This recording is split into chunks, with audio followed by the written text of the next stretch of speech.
रामकृष्ण परमहंस के आगे कोई राम का नाम ले लेता प्यार से तो रामकृष्ण राम की धुन करके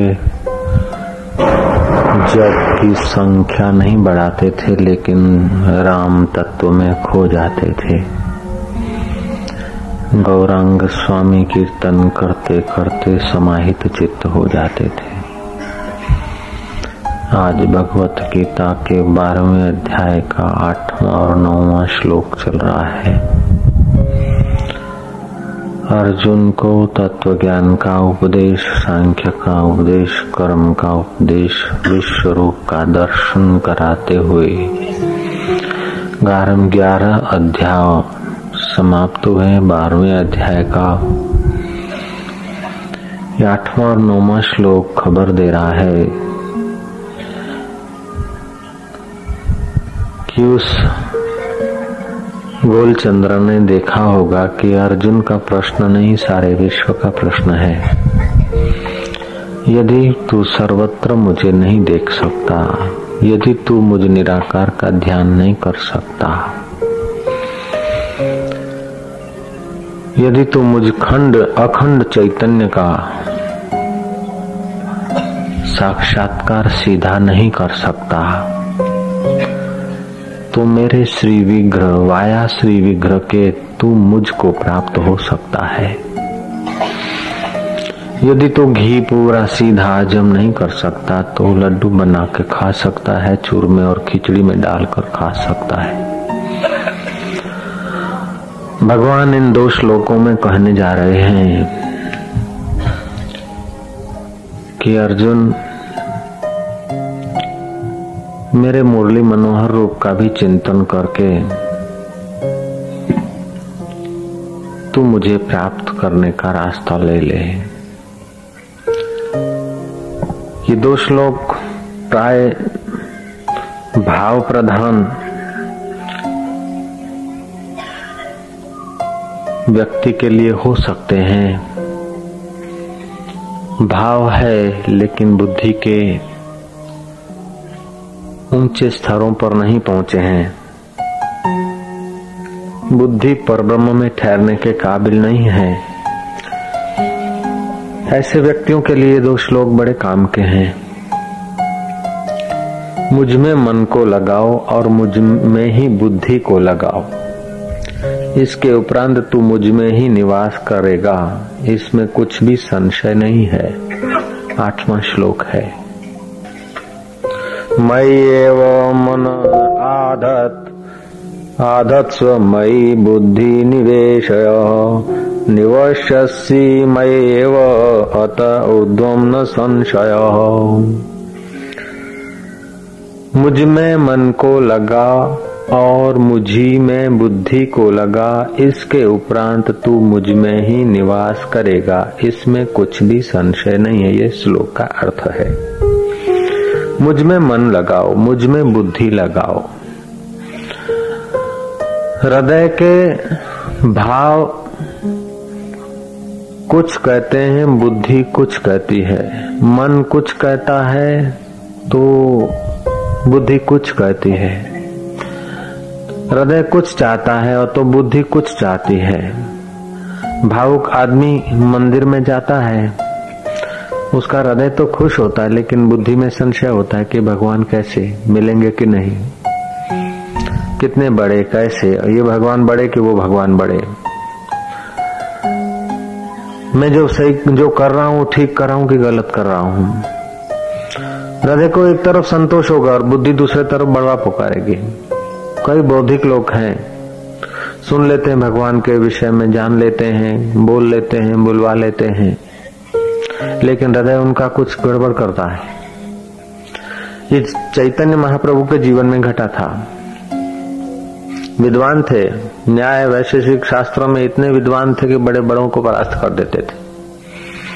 बुद्धि से तो भगवान को सिद्ध कर देते थे, लेकिन हृदय आनंद से वंचित था। फिर कीर्तन का सहारा लेकर आत्मा की यात्रा की, परमात्मा को सब में देखने की यात्रा की।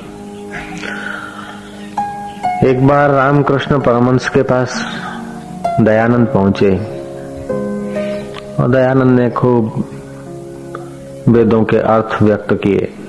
रामकृष्ण परमहंस सुनकर ठाका मार के हंसे कि अरे तू भगवान को तर्क से सिद्ध करने चला है, बुद्धि से भगवान को मापने चला है। ऋषि दयानंद को रामकृष्ण ने कहा।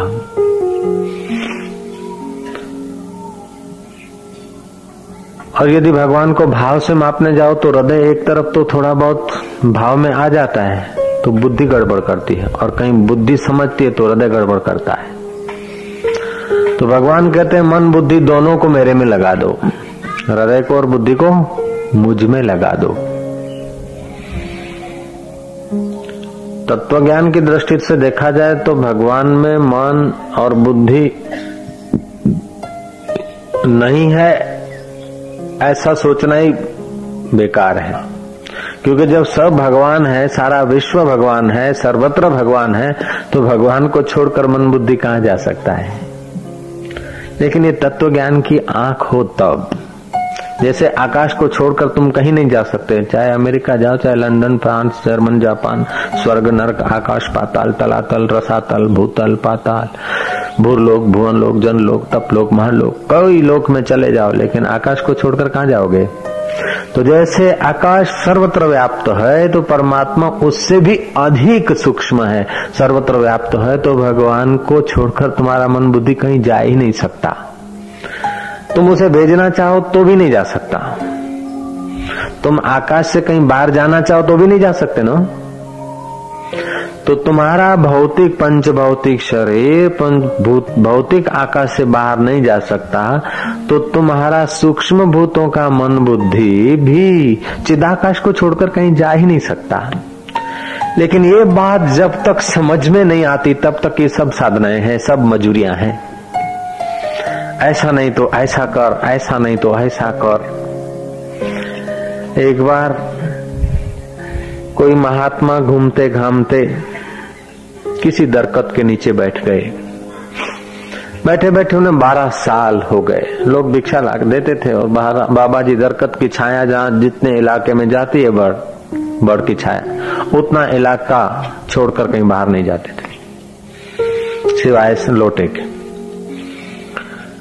तो बाबा जी वहां रहे तो उन बाबा का असली नाम खो गया और लोगों ने उन्हें दरकतिया बाबा कहा। कौन बाबा? दरकतिया बाबा। दरकतिया बाबा के पास अखंडानंद गए और कहा कि गुरु महाराज,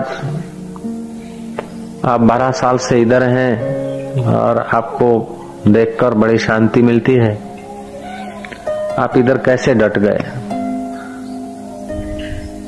बोले भक्त तो कोई बोले इस गांव आओ, इस गांव आओ, ये झंझट छूटा, अन्य रूप अन्य नाम का चिंतन छूटा, अन्य यात्रा छूटी और अन्य में बैठ गए।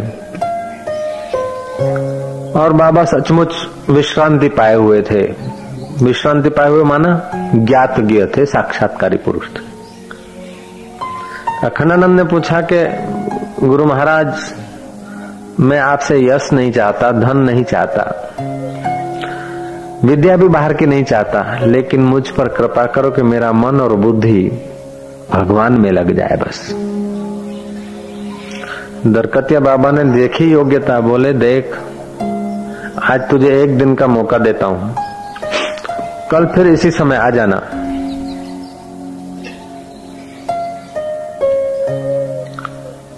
और मेरे को बताना कि तुम्हारा मन और बुद्धि भगवान के सिवाय कौन सी जगह पे है। ऐसी कोई जगह ढूंढ लाना जहां भगवान न हो, तो मैं वहां से हटाकर भगवान में लगा दूंगा। क्या बढ़िया बात कही।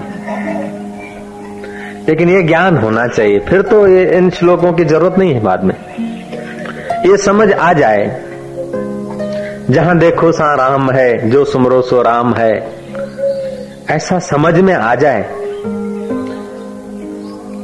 लेकिन बुद्धि वाले को बुद्धि से समझ में आता है तो हृदय कबूल नहीं करेगा, क्योंकि हृदय के त्रिदोष है, मल, विक्षेप, आवरण। ये कुछ न कुछ बवाल करेंगे। जब सर्वत्र भगवान है तो खाओ पियो लहर करो, तो विषय विलास में चला जाएगा। तो विषय विलास में जाएगा, लेकिन सर्वत्र भगवान मान के यदि विषय विलास में जाता है तो विषय में सुख मिलेगा नहीं, और विषय उपभोग करने में शर्म आएगी। सर्वत्र भगवान है तो पत्नी भी भगवान है, क्या होगा फिर? सर्वत्र भगवान है तो फिर नौकर भी भगवान है, चाकर भी भगवान है। तो इसको थोड़ा सूक्ष्मता से अनुभव करना पड़ेगा। ईसाई नन, ईसाई साध्वी बाइबल पढ़ते पढ़ते उस नतीजे पे आए कि सर्वत्र ईसा भगवान है और सबको देखते हैं, मालिक सब जगह है और सर्वत्र है, सबको देखते हैं। तो बाथरूम में जाए, स्नान करे, लेकिन कपड़े न उतारे, क्योंकि जब सर्वत्र है, सबको देखते हैं, तो मैं नंगी कैसे हूं खुदा के आगे। यहां तक कि वो मैली हो गई और उसको तो स्नान के समय तो कपड़े नहीं उतारे, लेकिन और हाजत के समय भी कपड़ा उतारना मुझसे मुश्किल होने लगा, क्योंकि पक्का उसने कर लिया कि सर्वत्र भगवान है और देखता है। और साधुओं ने समझाया कि तो ठीक है, ये तो किताबों के वचन है। बोले नहीं, मैं धोखा नहीं करूंगी, मैं तो अमल करूंगी। सर्वत्र भगवान है जब ईसा ने कह दिया है और वो देखता है, तो मुझे अदब करना चाहिए। अब उसके लिए तो जीना मुश्किल हो गया। फिर कोई सूफी फकीर के पास पहुंची वो सहेलियों के साथ। उसने कहा कि सर्वत्र भगवान है तो जिन रूपों में तुम देखते हो दो आंखों से और अंतःकरण से, उस रूप में वो नहीं देखता। वो तो सर्वत्र है तो परिच्छिन्न परिच्छिन्न नहीं देखता। परिच्छिन्न जिससे देखा जाता है वो मन और बुद्धि है, वो देखने वालों को भी देखता है। और जब सर्वत्र भगवान है तो कपड़ों के अंदर भी है, तू छुपा छुपा के क्या छुपाएगी? कपड़ों के अंदर भी है, कपड़ों के बाहर भी है, उससे तो क्या छुपाएगी? कितना छुपाएगी? किसको छुपाएगी? तो सामान्य सत्ता, सामान्य चेतना तो सर्वत्र है, उससे आप छुप नहीं सकते।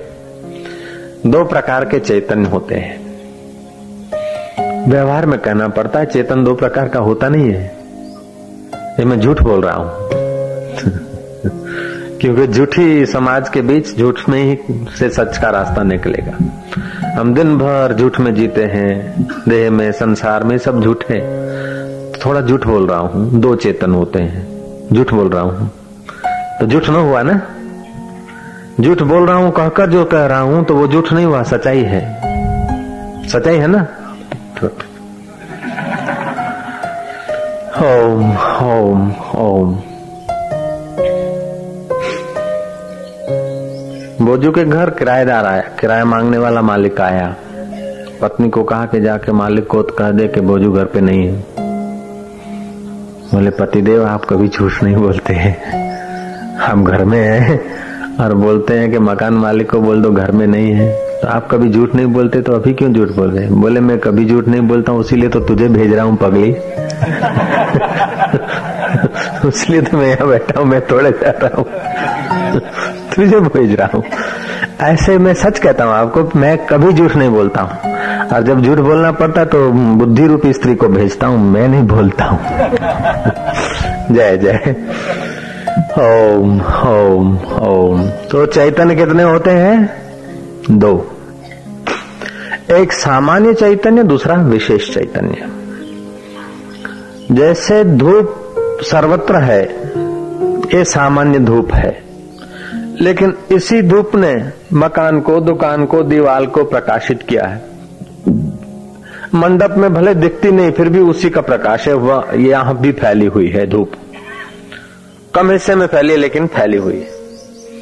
अब दीवार पर आप आईना लेकर प्रतिबिंबित गिराएंगे तो एक तो सामान्य धूप सर्वत्र जो फैली है उससे दीवार प्रकाशित है, और दूसरा आईने का जो रिफ्लेक्स पड़ता है तो दीवार को दो प्रकाशों ने प्रकाशा, एक सामान्य ने और दूसरा विशेष ने।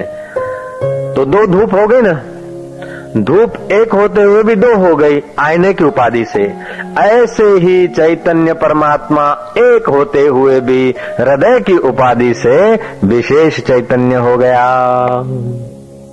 दो हो गया। तो सामान्य चैतन्य को कोई झंझट नहीं, कोई आपत्ति नहीं, वो शांत है, उसमें कोई खटपट नहीं है। ये विशेष में गड़बड़ है।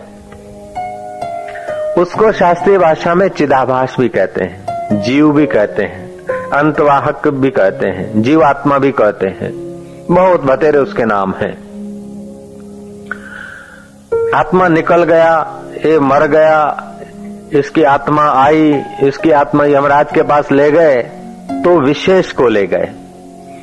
अच्छा, विशेष को ले गए तो सामान्य से कई जगह खाली नहीं हुई, उपाधि जहां गई वहां विशेष की प्रतीति हुई।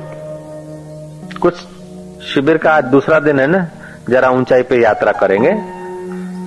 कथाएं तो बहुत कल भी सुन ली थी और भी सुनते हैं, थोड़ी ऊंची यात्रा करेंगे। तो सामान्य चैतन्य किसी का विरोधी नहीं, कहीं आता जाता नहीं। जैसे लकड़ी में आग छुपी है सामान्य रूप से, और वो लकड़ियां पड़ी है महाराज गोदाम में, और गोदाम में घना अंधेरा है,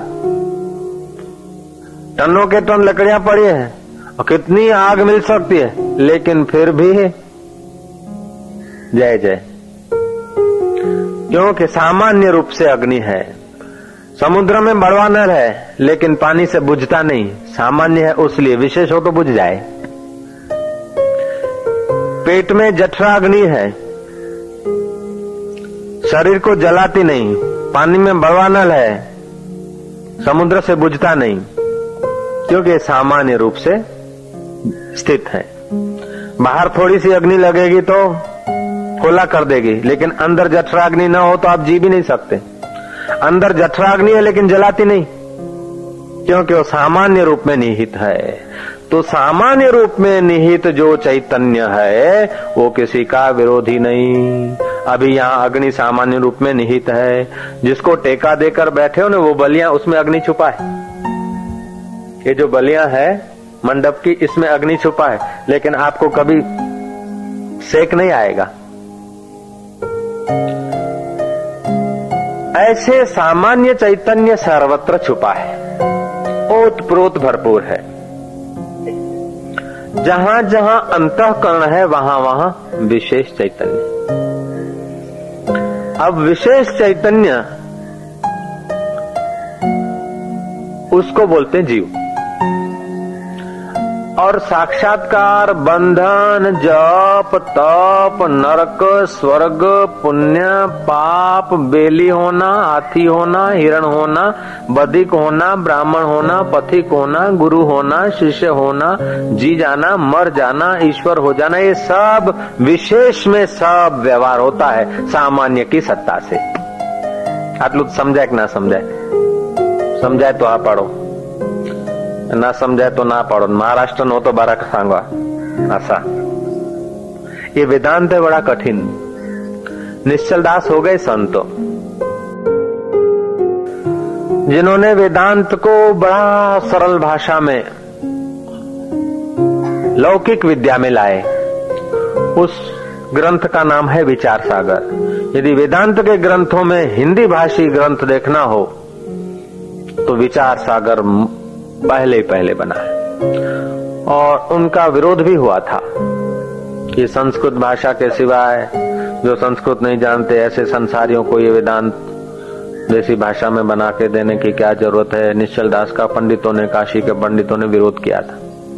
निश्चल दास ने कहा कि अब युग ऐसा आ रहा है कि लोग कब पढ़ेंगे, 12 साल 18 साल शास्त्रीय होंगे, आचार्य होंगे, फिर घर बार छोड़ के काशी में आएंगे, फिर तत्ववेताओं से संस्कृत में कब सुन पाएंगे। इसलिए सादी भाषा में वेदांत को ले आए।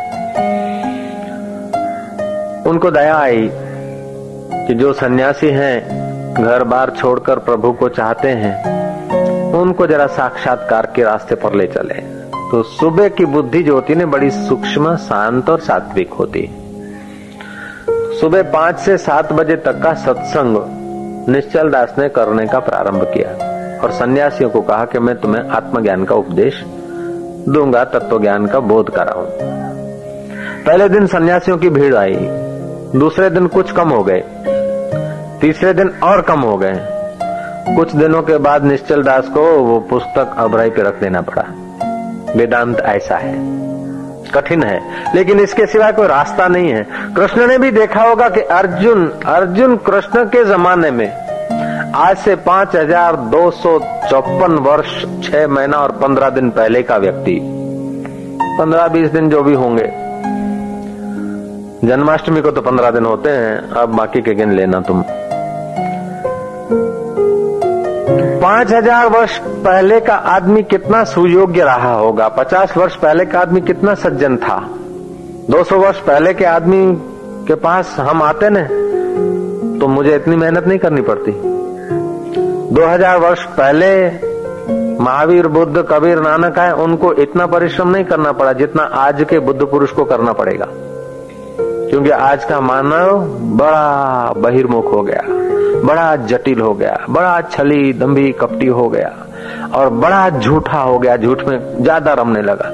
इसलिए संतों को भी झूठ का सहारा लेके बोलना पड़ता है कि भगवान की कसम खा के बोलता हूँ कि तुम जरा, नहीं तो बाबा लोगों को कसम की क्या जरूरत है, आज्ञा ही काफी है, आदेश काफी है कि इतना जप करना, इतना ये करना, बीड़ी छोड़ दे, फलाना छोड़ दे, इतना रोज करना, नाम दान दिया, बस जान छूटी। ब्रह्मा जी के पास गए विरोचन और इंद्र। ब्रह्मा जी ने कहा अच्छा आत्मज्ञान चाहिए तो 1 साल ब्रह्मचर्य व्रत धारण करना, जाओ। पति गयो एमने के सवारे आरती करो, आजे मंजीरा वगाड़ो, પછી જમવાનું કરો, મંડપ વાળાને બોલાવો, ફલાણું કરો, આ બધી મગજમારી બ્રહ્માજી દાદા કરવાય ના બેઠા લો। ओम ओम ओम। तो 2 श्रोता थे, उसमें एक रहा और एक भाग गया। ऐसा ये वेदांत है, ये सबके भाग्य की बात नहीं है। तो अर्जुन जैसा व्यक्ति इतना ऊंचा, जितनी ऊंचाई हो सकती है मनुष्य की, सच्चाई, ऊंचाई, वीरता, दृढ़ता, ऐसा अर्जुन और कृष्ण जैसा वक्ता। फिर भी श्री कृष्ण को लगा है कि अर्जुन तू यदि मेरे समग्र स्वरूप में प्रवेश नहीं कर सकता है तो मेरे साकार रूप का अवलंबन ले, धीरे धीरे निराकार तत्व में चले आना। इसलिए गीता में कहा है वृक्षों में पीपल मैं हूं। क्यों भाई? छो भाई ये छो वरी। जब आप बोलते हो सर्वत्र मैं हूं, नैना नास्ति किंचितम, ईश्वरो सर्वभूतानाम, फिर बोलते हैं वृक्षों में मैं हूं, गायों में कपिला गाय में हूं, ऋषियों में कपिल मुनि में हूं, अक्षरों में प्रणव में हूं। क्यों? तो प्रणव आप हो तो दूसरे कहां से आए? कपिला गाय आप हो तो दूसरे कहां से आई? लेकिन अखंड में यदि तुम नहीं जा सकते हो तो व्यापक चैतन्य में जो कुछ विशेष विशेष है, उस तुम भी सविशेष चेतन हो, तो वहां भी कोई सविशेष दिखेगा तो वहां तुम्हारा मन जल्दी लग जाएगा। इसलिए बताया कि वृक्षों में पीपल मैं हूं। पिपर में जे पाण धणी त किरण में केर। किरण होता खिजड़ा को बोलते उसको, डोरथी नानो नम। पिपर में जे पाण धणी त किरण में केर, ये कपिला में जे पाण कन्हैयो बी गाय में केर। कपिला गाय में मैं हूं, कपिल मुनि में मैं हूं, मुनियों में कपिल मुनि में हूं। तो मानना पड़ेगा कि भगवान के आगे ये प्रश्न रहा होगा और भगवान ने गीता में कहा कि ये ज्ञान मैंने आदि में तो सूर्य को दिया था और सूर्य ने अपने पुत्र मनु को दिया। समय पाकर ये लुप्त हो गया है क्योंकि बड़ा ऊंचा है, खूब ऊंचा है। ओम ओम ओम। इसलिए अभी मैं फिर से इसको दोहराता हूं अर्जुन, क्योंकि तू मेरा बहुत प्यारा है, इसलिए गुह्य ज्ञान में तुझे सुनाता हूं। गुह्यतर, गुह्यतम। तो कुछ न कुछ योग्यता है, कुछ न कुछ त्याग है, कुछ न कुछ पुण्य है, कुछ न कुछ सहयोग है, इसलिए हम लोग सुन पाते हैं। जब इतना पुण्य है, इतनी योग्यता है इस जन्म में, तो फिर थोड़ा आगे चलने में क्या हरकत, डरने की जरूरत नहीं है। अगरू अगरू કરીને बहु अगरू बनावવાની જરૂર નથી। એ તો હાથ બેઠો નથી એટલે અઘરો છે, નહીં તો પછી હાવ સહેલું છે। સહેલું એના જેવું કાંઈ નહીં। જે બહુ સહેલામ સહેલું છે એટલે બહુ અઘરામાં અઘરું બી એ લાગે છે। आंख सबको देखती है लेकिन अपने आप को नहीं देखती है। अब अपना आप तो बहुत नजीक है और बहुत ज्यादा नजीक है, इसलिए दिखता भी नहीं। દીવા હેઠળ અંધારું, બીજે બધે પ્રકાશ પર હેઠળ અંધારું, એને પ્રકાશ તો બહુ નજીક છે, બહુ નજીક છે એટલે અંધારું છે। ऐसे ही परमात्मा हम लोगों के बहुत नजीक है और आत्मज्ञान बहुत नजीक है, नितांत नजीक है। और नितांत नजीक है इसलिए दूर दिखता है, क्योंकि हमारे इंद्रियों का प्रवाह, मन का प्रवाह, बुद्धि का प्रवाह बाहर हो गया, इसलिए यहाँ दूर दिखता है, इतना दूर नहीं है। तो श्री कृष्ण ने अर्जुन को कहा, मयि एव मन आद्यत्स्त्व मयि बुद्धि निवेशय, मुझ में मन को लगा और मुझ में ही बुद्धि को लगा। उड़िया बाबा के शिष्य जब गए दरकती बाबा के पास, तो दरकतिया बाबा ने कहा कि तुम 24 घंटे मिलते तुम खोजो कि भगवान के सिवाय तुम्हारा कौन सी जगह पर मन जाता है, और जो जगह पर जाता है वो ऐसी कौन सी जगह है कि जहाँ भगवान न हो। सोचने का मौका मिल गया, सोचते सोचते शांत हो गए और मन और बुद्धि पता चला कि भगवान से उठती है, बाहर भी भगवान, भीतर भी भगवान, और फिर भगवान में ही समाहित हो जाती है। रात को भी भगवान में समाहित हो जाती है और दिन में भी जहाँ जहाँ देखो नाम और रूप को हटाओ तो भगवान ही भगवान है। उनको तो कुछ मिल गया रास्ता। लेकिन हम लोगों के लिए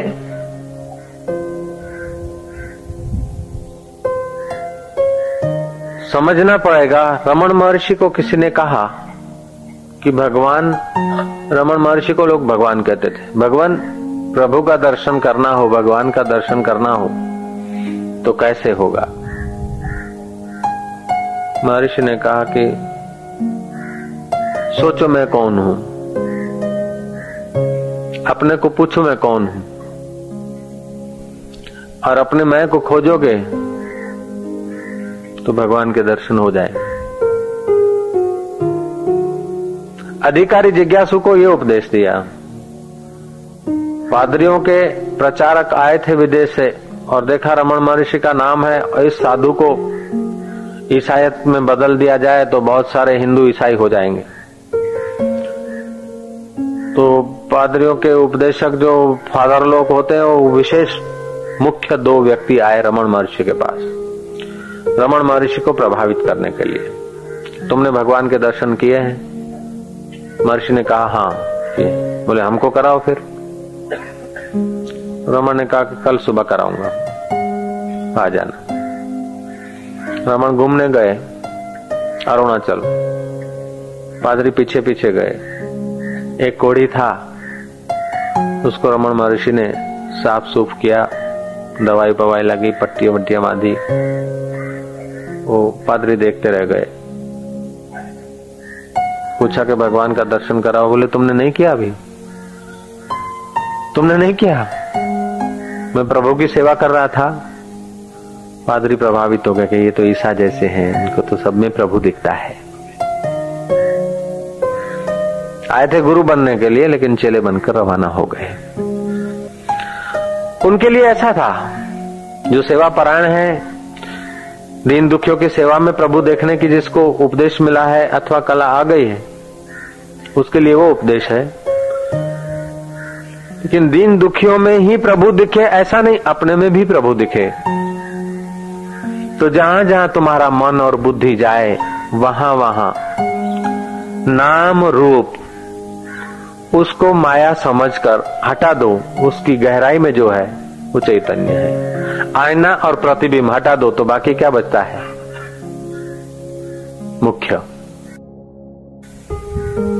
मैंने सुनी है पौराणिक कथाएं। कथाएं कुछ सत्य को समझाने के लिए होती है, कुछ सच्ची भी होती है, कुछ कल्पित भी होती है।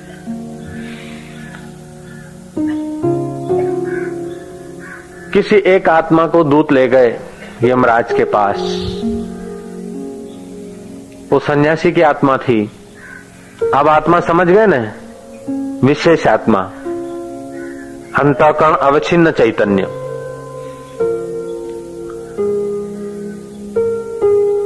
यमराज ने कहा कि इसको स्वर्ग ले जाने की जरूरत नहीं है। सन्यासी चिल्लाया कि मैंने युवा अवस्था में घर बार छोड़ दिया, कुटुंब का मिला छोड़ दिया और खूब तप किया है, खूब भगवान का भजन किया है, आप क्या कर रहे हैं? यमराज ने कहा कि ठीक है, तुम अपना कर्तव्य छोड़कर भागे हो। तुमको किसी ने जन्म दिया है, तुमने किसी को नहीं दिया। 4 ऋण होते हैं, देव ऋण, पितृ ऋण, ऋषि ऋण और शास्त्र ऋण। शास्त्रों का कर्जा है, सत्शास्त्रों का कर्जा है। तुमको मानव बनाया, सतमार्ग पे लगाया, तो तुम भी उनका उपयोग करके दूसरों को सतमार्ग पे लगाओ। तुम पढ़ते हो तो दूसरों को पढ़ने के लिए प्रेरित करो। तुमको किसी ने जन्म दिया तो तुम किसी को जन्म दे डालो, जान छूटे। जिन्होंने तुम्हें जन्म दिया उन पितरों को तर्पण करो। तो तुम अपना कर्तव्य छोड़कर तप करने गए और तप करने के बजाय तुमने ठीक से तप तो नहीं किया, सुल्फे लगाने लगे, गप्पे आंकने लगे, भंडारा कहाँ होता है, रुपया कहाँ मिलता है। थोड़ा बहुत भजन किया, बाकी का समय तो तुमने जगत का ही चिंतन किया। इसलिए बोलो तो तुम्हें नरक में भेज दिया जाए या तो एक मौका दे दिया जाए, जाओ अपना कर्तव्य पालो। उस सन्यासी की आत्मा को क्षमा कर दिया गया, कर्तव्य पालने के लिए उसको मनुष्य योनि में वापस भेज दिया। कथा है। दूत दूसरी आत्मा को ले आए। दूतों ने कहा कि ये सन्यासी नहीं थे, इन्होंने अपने कर्तव्य खूब पाले हैं, सुबह से शाम तक धंधा रोजगार में लगे रहते, कभी ओवर टाइम भी करते और इतना धंधे में रोजी में लगे रहते कि इनकी पत्नी बीमार पड़ जाए, त्राही त्राही कर दे तो भी अस्पताल नहीं ले जाते थे। इतना कर्तव्य परायण व्यक्ति थे। यमराज ने कहा कि कर्तव्य परायण तो है लेकिन निर्दयी है। कर्तव्य परायण तो है, कमाने में तो लगे हैं, धन इकट्ठा करने में तो लगे हैं, नौकरी करने में तो लगे हैं, लेकिन उनके हृदय में कोई दया नहीं है। पत्नी चीख रही है, चिल्ला रही है, उनकी सारवार के लिए एक दिन छुट्टी नहीं किया। यमराज राजी नहीं हुए। दूत तीसरी आत्मा को ले आए। भगवान ये बड़े प्रतिष्ठित व्यक्ति हैं, इन्हें स्वर्ग भेज दिया जाए। व्यक्ति से पूछा तुमने क्या क्या किया है? बोले मैं गांव का आगेवान था, बहुत लोग मेरे को जानते थे और जब जब चुनाव में खड़ा रहता था सब वोट मुझे ही मिलते थे, बिन हरीफ में जीता जाता था और लोगों के मैं काम करता था। बोले लोगों के काम करता था, वाहवाही के लिए करता था कि प्रभु को पाने के लिए करता था?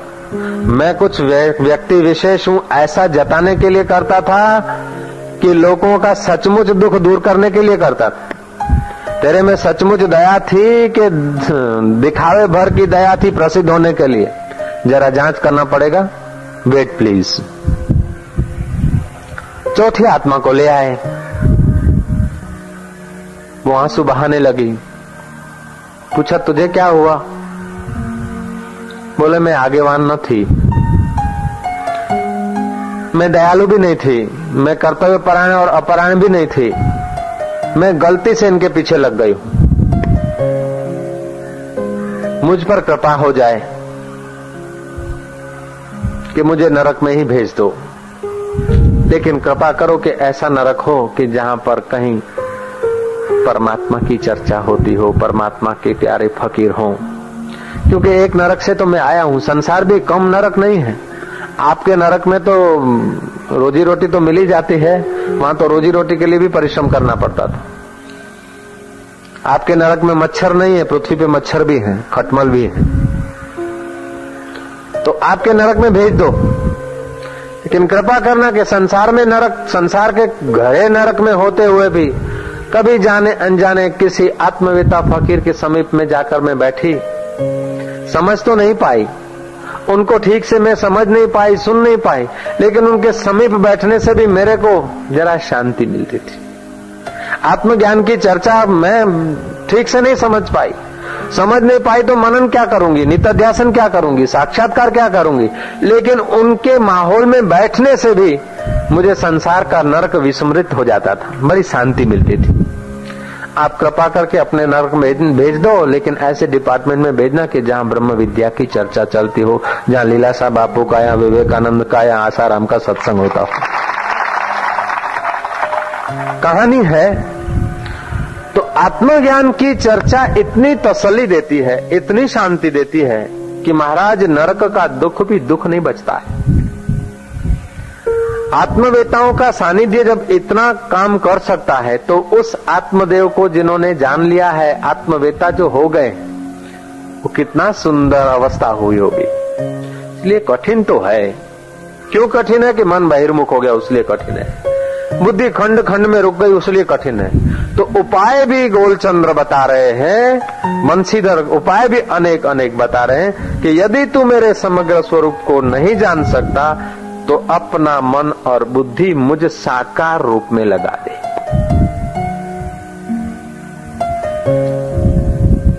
मंदिर में बैठते हो, ये नितांत प्रारंभिक स्थिति है।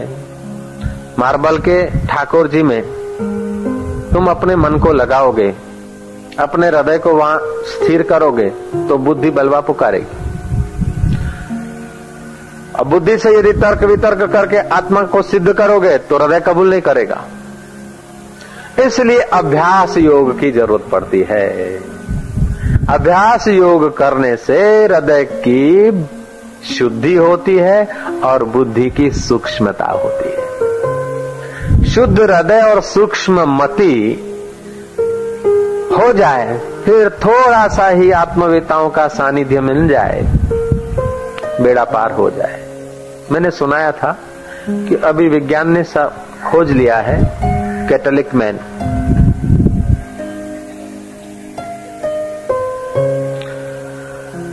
वो क्या होता है कि जैसे हाइड्रोजन ऑक्सीजन,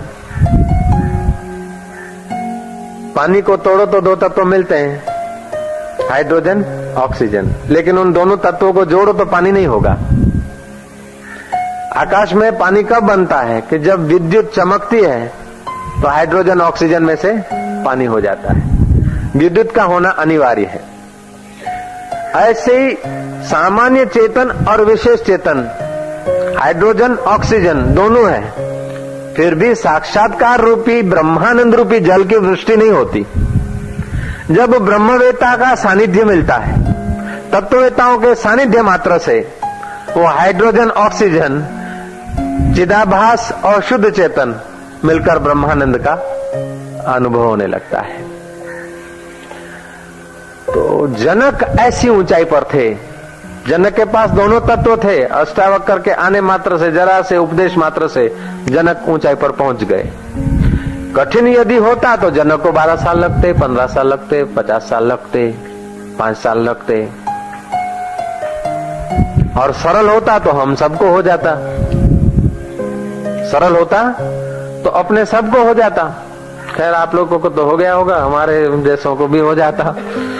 सरल होता तो सबको हो जाए, और कठिन होता है तो किसी को नहीं होना चाहिए। तो न सरल है न कठिन है। सरल वालों के लिए सरल है। इसमें भी 2 प्रकार के मुख्य व्यक्ति हैं। जो भाव प्रधान है, क्रिया प्रधान है, उन लोगों के लिए प्राणों को रोकना, धारणा, ध्यान, समाधि का मार्ग उचित होता है। लेकिन जो बुद्धि प्रधान है, विवेक प्रधान है, उनके लिए आत्मविचार का मार्ग सरल है। तो एक है योग मार्ग और दूसरा है ज्ञान मार्ग। लेकिन किसी में न पूरे योग में जाने की क्षमता होती है, क्योंकि वातावरण अनुकूल नहीं है, चारों तरफ भीड़ भड़ाका, धना धनी है वो, और न ज्ञान के तरफ जाने की पूरी तैयारी होती। तो फिर थोड़ा योग थोड़ा ज्ञान। तो ये कृष्ण आज मिश्रित बता रहे हैं, योग वेदांत समिति बता रहे हैं। कृष्ण बता रहे हैं योग वेदांत समिति। मुझ में मन को लगा और मुझ में ही बुद्धि को लगा, इसके उपरांत तू मुझ ही में निवास करेगा, इसमें कुछ भी संशय नहीं। और दूसरा श्लोक है, यदि तू मन को मुझ में अचल स्थापन करने के लिए समर्थ नहीं है तो हे अर्जुन, अभ्यास रूप योग के द्वारा मुझको प्राप्त होने के लिए तू इच्छा तो कर कम से कम। मेरे अचल स्वरूप को तू पा नहीं सकता, मुझ अचल में तू टिक नहीं सकता, तो मेरे को पाने के लिए तू योग तो कर, मेरे को पाने के लिए तो इच्छा तो कर। एक बात आप ध्यान में रख लेना कि आप सत्य संकल्प हैं। ये 100% सत्य है कि आप सत्य संकल्प हैं। अभी जो आपकी स्थिति है वो आपका ही संकल्प है। यहां जो तुम बैठे वो तुम्हारे संकल्प का फल है। घर जब जाओगे तो तुम्हारे संकल्प का फल है। मनुष्य देह में आए हो तो तुम्हारे संकल्प का फल है। शादी किया है तो तुम्हारे संकल्प का फल है। बच्चे आए तो तुम्हारे संकल्प का फल है। अपमान हो गया है तो तुम्हारे संकल्प का फल है। और मान हो रहा है तो तुम्हारे संकल्प का फल है। प्रसिद्धि हो रही तो तुम्हारे संकल्प का परिणाम है। और कुप्रसिद्धि हो रही तो तुम्हारे संकल्पों का परिणाम। तुम सत्य संकल्प हो। महाराज, हम थोड़े चाहेंगे अप्रसिद्ध हो, हम थोड़े चाहेंगे अपमान हो। कौन सा व्यक्ति चाहेगा कि मेरा अपमान हो? कौन सा व्यक्ति चाहेगा कि कुप्रसिद्ध हो? जय जय। आपके तरफ से प्रश्न है। कौन सा व्यक्ति चाहेगा कि दुखी हो जाऊं? नहीं, आप दुख के लिए संकल्प नहीं करते, लेकिन संकल्पों के रहस्य को नहीं जानते, उसीलिए दुखी हो जाते।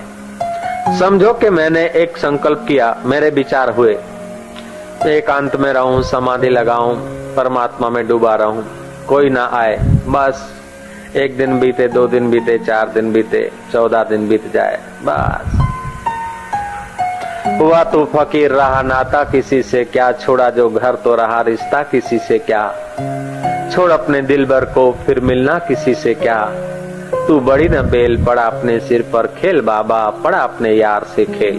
मैंने संकल्प किए और उसके मुताबिक मुझे थोड़ा थोड़ा आत्मा में विश्रांति मिली और गुफाओं में मैं बैठा रहा। जब वो आनंद मिला तो सोचा कि अरे दुनिया वाले जानते नहीं, इस आनंद को दुनिया वाले जानते नहीं, लोगों को जगाना चाहिए, लोगों को घर घर जाके उठा उठा के कौन पकड़ पकड़ के पिलाना चाहिए। फिर ध्यान में आ गए, फिर वो संकल्प आया। अब महाराज दोनों संकल्प साथ में चले हैं। जब लोगों के बीच है तो वो संकल्प याद आता है, और वहां है तो वो संकल्प याद आता है। अब दोनों संकल्प को जानते तो मजा है, नहीं तो भीड़ में आते तो नाराजगी होती है, और एकांत में होते तो भीड़ याद आती है। अब दोनों में से एक संकल्प पूरा होगा, एक बाकी रहेगा, तो जो बाकी रहता है वो दुख देता है। और जो दोनों को जानता है कि मेरा ही परिणाम है, उसको वांदा नहीं कि चलो अब नया संकल्प नहीं करेंगे भाई साहब, बापा गणु थी पति गयु। एक तरफ तुम धन का संकल्प करते हो और दूसरे तरफ बोलते हो कि अरे धन में कोई सार नहीं। अब 2 संकल्प हुए हैं, तो कोई सार नहीं का तीव्र संकल्प हुआ तो आप ठन ठन पाल रहेंगे। तो ठन ठन पाल रहेंगे तो धनियों को देखकर होगा कि आप भाग्य जाम छे आम छके तम छके। और जब धनी हो गए तो कि आपने आटली चिंता बे रोटला खाઈને આ લોકો લહેર કરે છે ને આપણે આવું બધું। स्त्री संकल्प करती है कि मेरे को पति मिले तो सुंदर हो, मर्द हो, बलवान हो, ऐसा हो कि बस मेरे पति ऐसा हो कि सहेलियां देखकर खुश हो जाए कि हाँ मर्द को हो मर्द और मेरे कहने में चले। दोनों विरोधी संकल्प है। अब मर्द है तो कहने में कैसे चलेगा, और कहने में चलेगा तो ऐसा तगड़ा मर्द कहाँ है, और सचमुच कहने में चलेगा तो स्त्री राजी नहीं होगी। या तो